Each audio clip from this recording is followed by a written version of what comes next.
प्रवेश और मंदिर पर संकीर्तन, राम नाम संकीर्तन के आयोजन में एकत्रित हुए हैं और यह पूरा क्षेत्र गुरु महाराज का भक्त है।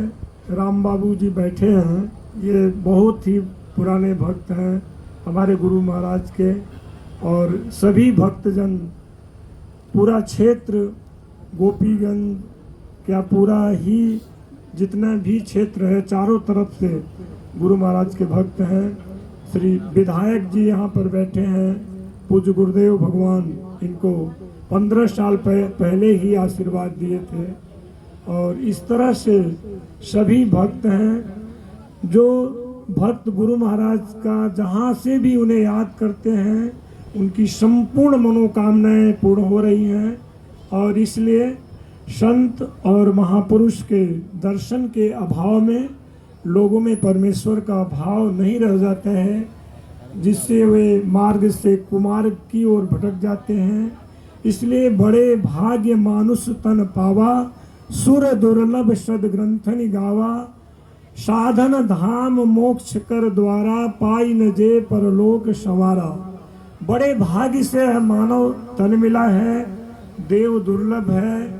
मानव तन की सार्थकता ही इसी में है कि हम अहर्निश अपने कार्य में रत रहते हुए, ड्यूटी को करते हुए, और जैसा कि मुनेश गुप्ता जी समाज सेवा में लगे हुए हैं, इस तरह से जिसे जो भी ड्यूटी मिली है, जो भी कार्य मिला है, उसको करते हुए हम प्रभु का नाम कभी न विसारें, क्योंकि मानव तन इसे लिए मिला है। बड़े भाग्य मानुष तन पावा, सुर दुर्लभ सद ग्रंथनि गावा। मानव तन की सार्थकता ही इसी में है कि हम अपने संपूर्ण कर्मों का, संपूर्ण कर्तव्यों का निर्वहन करते हुए समाज में जीवन सही रूप से जीते हुए पीछे वालों का मार्गदर्शन करें, उनका सहयोग करें। और इसलिए संत महापुरुष जन कल्याण का मार्ग प्रशस्त करने के लिए, उस पथ पर ले जाने के लिए पहले भी हैं, थे और आज भी हैं। उन महापुरुष के प्रति श्रद्धा को स्थिर करने के लिए हमारे अंदर पात्रता होनी चाहिए। वह पात्रता है श्रद्धा का, भाव का, विश्वास का, समर्पण का। जे संबल श्रद्धा रहित नहीं संतन कर साथ, अर्थात जिसके पास श्रद्धा का संबल नहीं है, जो संतों का संग नहीं किया है, उसके लिए यह पथ कठिन है, दुरूह है।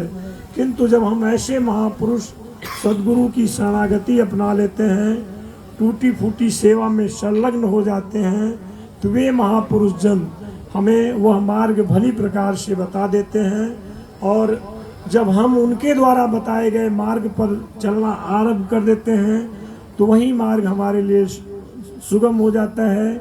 इसलिए हर महापुरुष उस कल्याण का मार्ग बताने के लिए तत्पर हैं। शैले शैले न माणिक्यम मौक्तिकम न गजे गजे, साधव नहीं सर्वत्र चंदनम न बने बने। बताया गया है कि सभी पर्वत पर माणिक्य नहीं पाया जाता है, सभी जंगल में चंदन का वृक्ष नहीं मिलता। उसी तरह से महापुरुष कुछ एक हैं, बिरले हैं। उन महापुरुष को हम कैसे पकड़े, कैसे पहचाने, उनकी पहचान क्या है? तो गीता में भगवान कृष्ण ने दर्शाया है कि अपना ऐश्वर्य, विभूति, वैभव सब कुछ दिखाने लगे, किंतु अर्जुन आंखें मलता रहा, उसे कुछ भी नहीं दिखाई दे रहा था। और कहा कि भगवान कृष्ण ने कहा कि अर्जुन कुतस्त्वा कश्मल मिदम विषमे समुपस्थितम, इस विषम स्थल में तुझे अज्ञान कहाँ से उत्पन्न हुआ? जब सत्य है क्या, तो बताया कि सत्य वस्तु का तीनों काल में अभाव नहीं है और असत का अस्तित्व नहीं है। सत्य के प्रति आत्मा ही परम सत्य है, शाश्वत है, सनातन है, जहाँ मृत्यु का समावेश नहीं है। और असत के प्रति संपूर्ण भूतादिक प्राणियों का शरीर नाशवान, क्षणभंगुर, मरण धर्मा है। आज है तो कल नहीं रहने वाला है। हम आज सही सलामत दिख रहे हैं, और जहाँ इस शरीर से श्वास निकल गया कि एक पल भी लोग घर में रखना पसंद नहीं करते, बोलते हैं कि जल्दी बाहर करो नहीं भूत बन जाएंगे। जिस घर को हमने अथक परिश्रम करके बनाया, संवारा, सजाया, किंतु जहाँ श्वास निकला तो लोग तुरंत घर से बाहर निकालते हैं।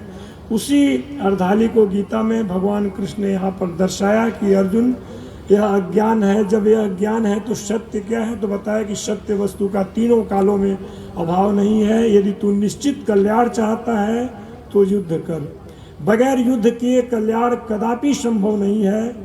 और आगे युद्ध का स्वरूप बताया कि अंतरात्मा में चित्त का निरोध करके ध्यानस्थ होकर आशा रहित, ममता रहित और संताप रहित होकर के इस युद्ध में अग्रसर हो। और जो कोई मोह निशा में अचेत मूढ़ लोग इस मेरे मत के अनुसार नहीं बरतते, उन्हें कल्याण पथ से भ्रष्ट हुआ ही जान। विचारणीय है कि जिसका चित्त ध्यान में स्थिर है, आशा, ममता और संताप से रहित है, वह कौन सा युद्ध लड़ेगा और किससे? वस्तुतः गीता का एक भी श्लोक बाह्य मारकाट का समर्थन नहीं करता है। प्रत्येक साधक को, प्रत्येक पथिक को इस पथ से गुजरना होता है। इसलिए इस पर विजय हम तभी हासिल कर सकते हैं जबकि हमारे ऊपर उन सद्गुरु की कृपा हो, छत्र छाया हो, उनका बरदस्त हो। भगवान कृष्ण अपना ऐश्वर्य विभूति अर्जुन को दिखाने लगे, किंतु उसे कुछ भी नहीं दिखाई दे रहा। वह आंखें मलता रहा और अंत में जब सब ओर से समर्पण की भावना लाया, योगक क्षेमा वहाँ में हम, कि भगवान सही क्या है, गलत क्या है, इसकी जानकारी हमें नहीं है। आप जाने, जब इस तरह से समर्पण की भावना से लगा तो उसे सब कुछ दिखाई देने लगा। और अंत में मात्र इतनी सी शंका के लिए कि युद्ध नहीं